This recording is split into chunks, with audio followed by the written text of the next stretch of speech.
Allez, aujourd'hui messieurs dames, c'est parti, on va vous montrer un petit drone, le 998 V2, qui est génial. Donc c'est un petit drone où on peut l'équiper d'une caméra. Donc voilà, donc je l'ai déjà équipé d'une caméra. Voilà, donc une petite caméra qui est vendue en option à côté. Très sympa, où on enregistre sur une carte micro SD, qui est vendue également dans le pack quand on achète la caméra. Et un adaptateur pour pouvoir relire tout ça sur son ordinateur. Voilà. Donc le drone en lui-même, le voilà, des rotors de deux couleurs différentes pour l'avant et l'arrière du drone. Donc il faut savoir qu'à l'origine ce drone là est livré rotor noir pour l'avant du drone, rotor rouge pour l'arrière du drone. Bon, moi par rapport à mon pilotage habituel quand je pilote du drone, etc., j'ai inversé, donc moi vous ne trouverez pas bizarre, l'avant de mon drone c'est le rouge et l'arrière c'est le noir. Voilà.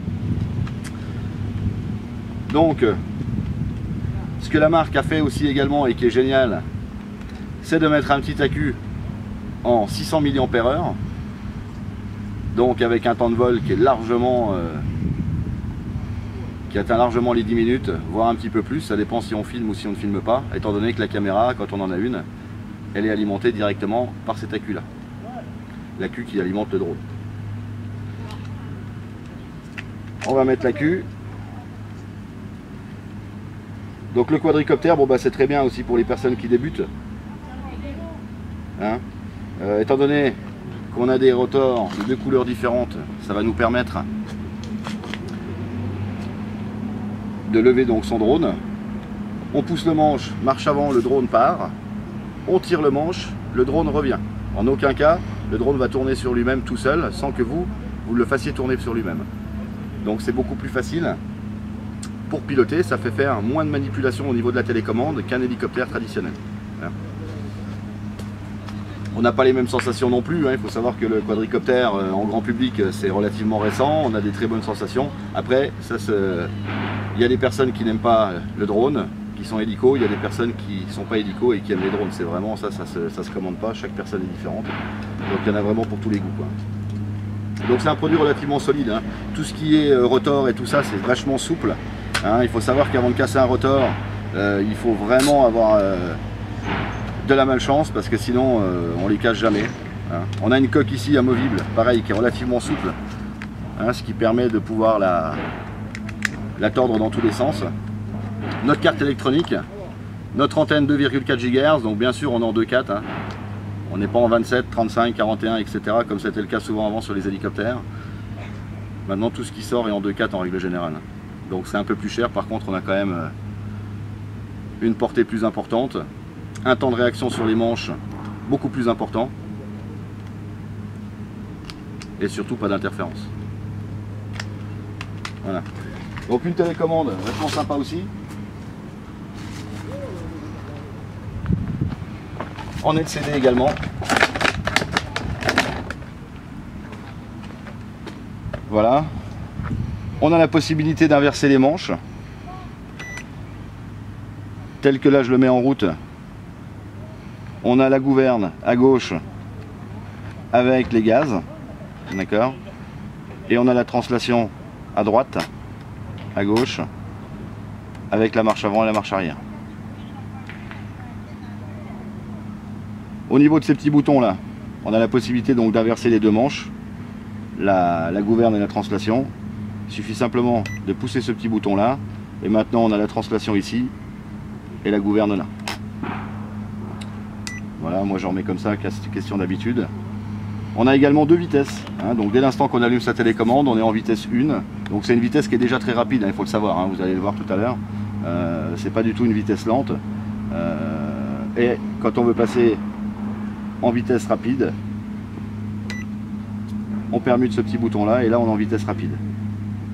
Donc il faut savoir que dès l'instant que vous êtes en vitesse rapide, quand vous allez pousser votre manche de marche avant, dès l'instant que vous allez arriver en butée, votre drone va faire un looping automatiquement. Donc ça c'est pareil, il faut le prévoir également dans son vol. Si on tire le manche vers la marche arrière, dès l'instant que le manche arrive en butée, c'est pareil, looping vers l'arrière obligatoirement. Et même principe quand on va vers la droite ou vers la gauche. C'est pour ça que je conseille souvent aux novices de rester en vitesse 1. Hein, c'est une vitesse largement suffisante, même pour pallier à du vent, étant donné qu'on a beaucoup moins de prise au vent avec ces produits-là. C'est déjà très rapide, hein, c'est largement suffisant. On a toujours aussi un système de trim. Bon, c'est pareil, hein, il faut savoir qu'on s'en sert très rarement sur ces produits-là, sur ces petits boutons-là. Donc le trim, c'est quoi sur un drone? Ben, c'est exactement pareil que sur un hélicoptère, une voiture radiocommandée ou un avion. Dès l'instant où vous avez votre drone qui est en l'air et qui n'est pas tout à fait stable, qui part légèrement vers la droite en translation, il faut mettre un peu de trim vers la gauche. Une fois qu'il est bien stable, on n'y touche plus. Même principe pour la marche avant, marche arrière. Votre drone avance un peu tout seul, un peu de trim vers l'arrière. Même principe sur la gouverne. Il se met à tourner tout seul sur lui-même, vers la gauche, on met un petit peu de trim vers la droite. Voilà.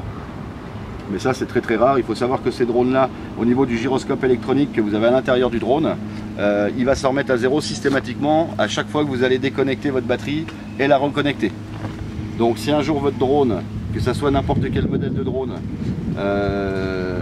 au moment où vous mettez votre accu, vous faites lever votre drone, vous voyez qu'il part complètement à gauche ou à droite ou en avant ou en arrière, la meilleure solution que je vous donne moi, c'est de reposer votre drone, on redéconnecte la batterie, on réteint sa télécommande et on recommence la manipulation. On reconnecte la batterie, on rallume la télécommande et normalement là vous allez retrouver un drone très stable.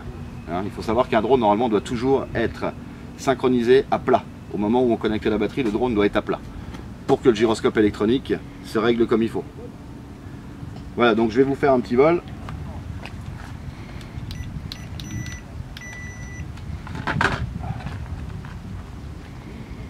Donc on branche le drone, on va le brancher à plat par terre.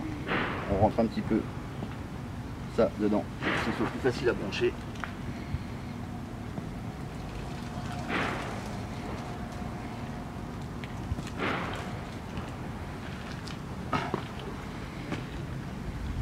On allume sa télécommande.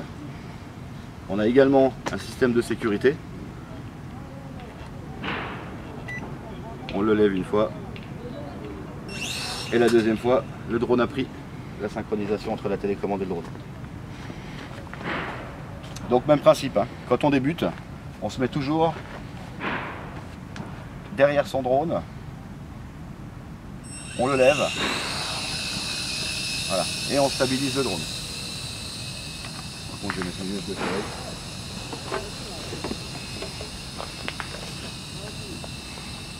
Voilà. On stabilise le drone, on le laisse à peu près à la même altitude.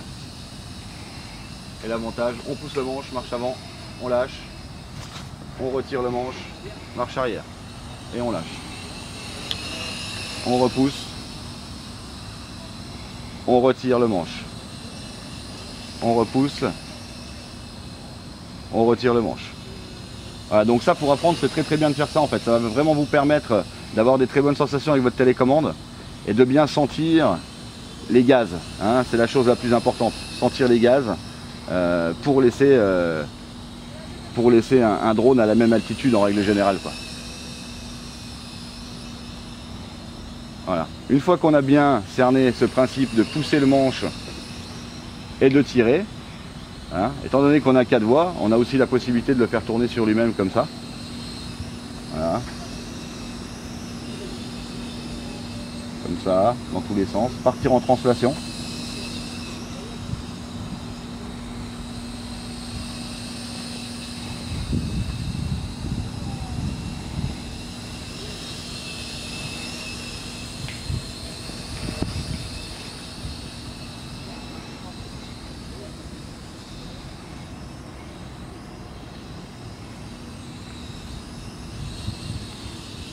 Donc c'est un drone qui est très stable, hein, qui est très rapide en même temps. Hein. On le sent direct, hein, dès qu'on pousse, ça part. Hein. On tire, ça revient très vite. Hein. Donc méfiance au début, hein. C'est pour ça que je vous dis au départ, ça sert à rien de monter à 50 mètres de haut. Vous n'allez pas avoir de sensation et vous allez vous faire peur. Donc au départ, on reste à 3-4 mètres, 5 mètres maxi. On pousse le manche, le drone part. On tire le manche, le drone revient. Et ça, on le manipule quelquefois, 1-2 batteries, tout en essayant de rester à la même altitude.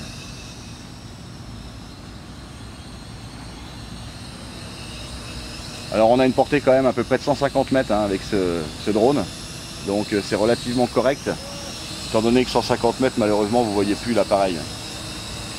Mais ce qui est très très bien dès l'instant qu'on veut faire une prise de vue, qu'on veut filmer un petit peu, il vaut mieux avoir plus de portée que pas assez. Donc il faut savoir que si on voulait filmer, donc j'appuierais sur ce bouton là, voilà, tac, et là je serai en train de filmer, je veux arrêter le film, je rappuie sur le bouton, j'arrête le film automatiquement.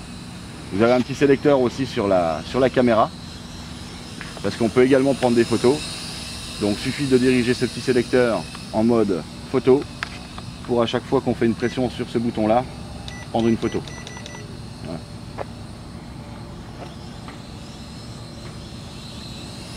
Donc c'est un produit très solide, hein. Voilà, c'est pour ça que j'ai fait exprès de vous le cracher un peu. Voilà, ça repart, hein. C'est pas grave du tout, hein. Même si on fait ça, voilà, c'est vraiment prévu pour taper, taper, taper. C'est pas du tout des produits qui vont casser au premier choc, loin de là, ou alors il faudrait vraiment pas avoir de chance.